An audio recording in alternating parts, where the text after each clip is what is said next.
Hi there. So I thought I'd talk to you about my week ahead. I guess I'm treating this more as a therapy session in some ways. I'm trying my best to reflect on what I've got for the rest of the week. But one particular item of that actually, because I've got no idea how I'm going to really pull off the overall project in some ways. I do want to talk about that more, but I have to say that first, to begin with, I can't ignore what is the beautiful Tour de France 2014.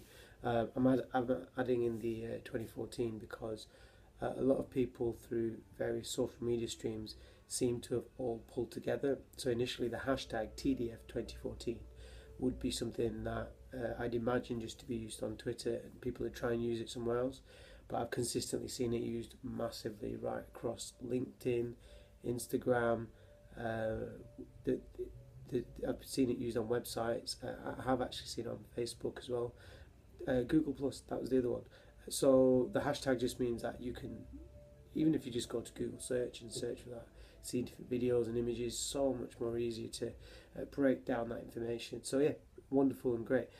So what I'm going to do is just to pay homage, I'm just going to play a quick short interview that the leader of the Tour de France pack has spoken about at BBC Radio Leeds, and he's talking about how he feels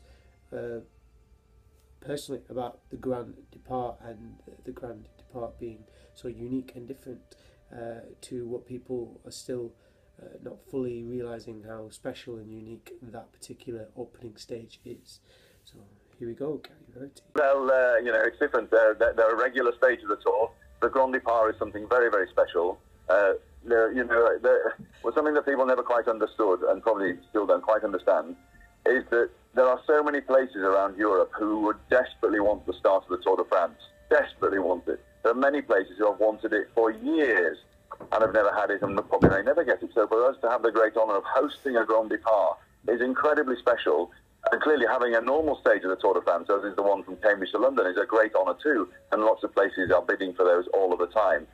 But there's only one Grand Depart, and that was this year the Yorkshire Grand Depart, now stated by Christian Prudhomme to be the grandest Grand Depart ever in the 111-year history of the Tour de France. Look at this morning's national newspapers.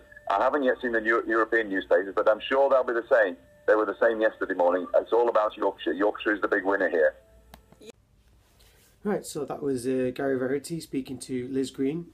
If you'd like to hear the rest of that, it does get quite juicy and interesting actually. You can see or hear, in this case more, at the mini podcast that's given away from the BBC. You probably can find it on the BBC Radio Leeds website, or you could go to audioboo.fm/booze/ actually this is quite long-winded, just go to your audioboo.fm and search for Gary Verity speaks to Liz Green. Didn't realise the link was that long then. Now, I guess to follow from that, I can't really say, I can't really be a hater of Tour de France because it was amazing. It was so amazing. And I think that today's Monday, and really what we're looking at is to see how it plays out down south. It's going to be interesting. But as it's still here, my week consists of the social media cafe and the tea and social events, which we've got some amazing speakers lined up. But it's going to be nice to catch up with people during that, the before and after networking, to find out what everyone's done differently, but also to find out what these speakers might have tweaked and done to their current marketing situation and how they've developed the Tour de France element. It's going to be interesting in some ways.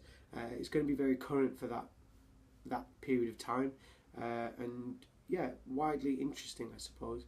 It'll be interesting to see if anyone's done something really massively unique, because I didn't expect or predict that at all.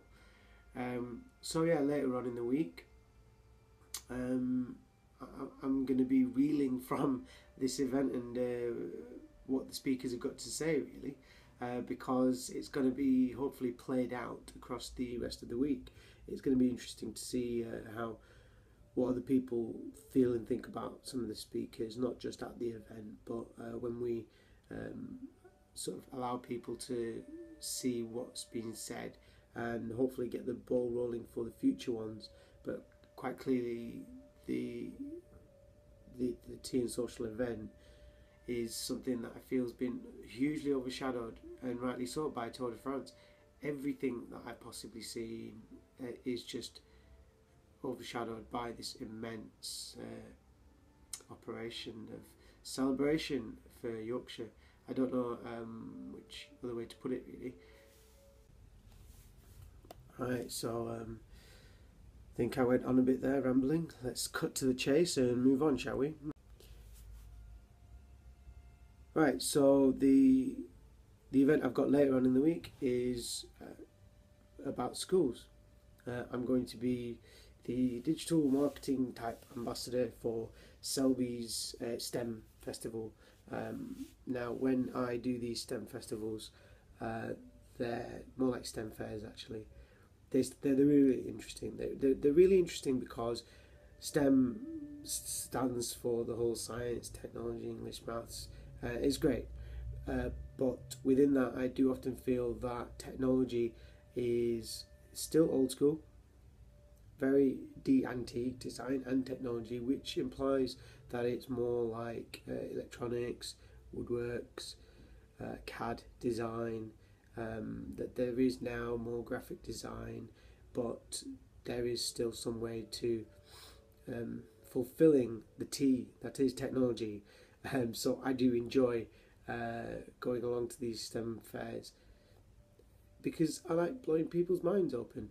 It's going to be interesting and really great to see how we deliver the workshops we're going to do. And I guess this entire vlog/podcast is all about Tour de France.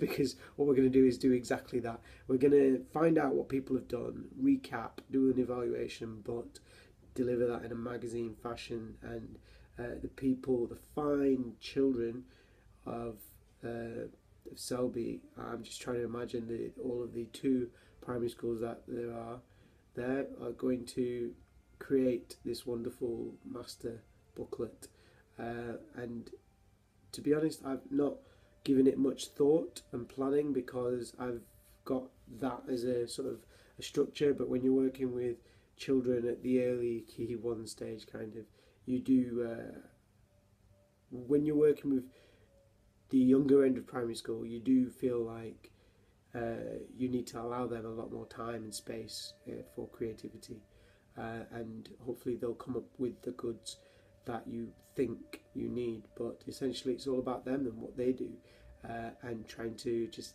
allow them space and time to do that. And hopefully when they do come out with something great, what I might do is actually talk about that for you and just show you some of the amazing work that kids can come up with, given the right kind of pointers, but with minimal pointers as well. A lot of my work with children is very open and free, and it allows them to develop, and I've had the pleasure of doing work with various youth and children's sort of agencies, and some of the ones that are more popular and well known, I guess, like people like Bernardo's. So yeah, this STEM festival or STEM fair is something that I am actually really looking forward to, and I think that's it. At the end of that wraps up my entire week. So yeah, please do tweet and talk about your Tour de France stuff and goings on, because that's what I'm going to be doing now, and hopefully we'll get more people still along in remembering this amazing event that is the Grand Depart TDF 2014.